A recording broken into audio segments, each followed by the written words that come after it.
We begin here at 5:30 with your 17 Health Watch.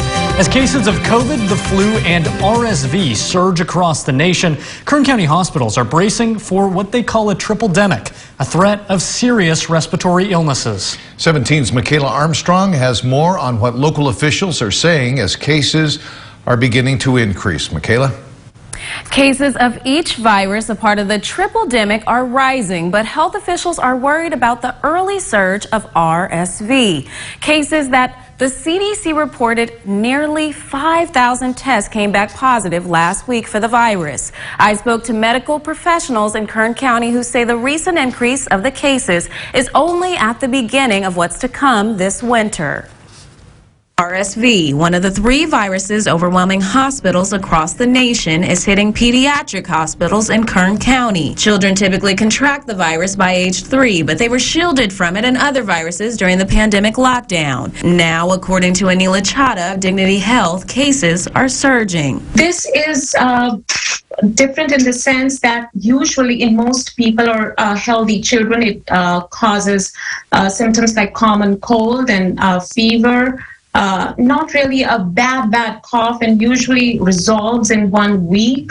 Unlike in COVID, we saw that there were high fevers.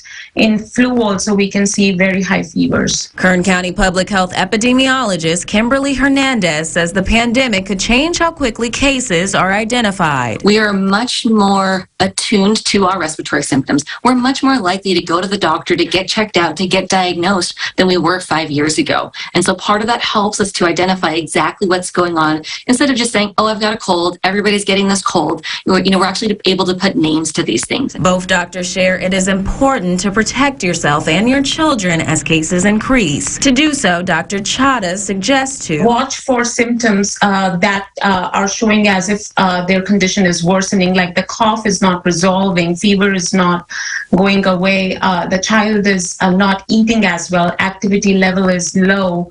Then that means that the baby or the child is not recovering as well. So you have to take them ER, especially if they're short of breath. All 3 viruses share similar symptoms such as cough, sore throat, and runny nose, but each health professional urges that while you can test for COVID-19 at home, you can still go to a health professional who can take the test for flu and RSV. I'm Michaela Armstrong for 17 News.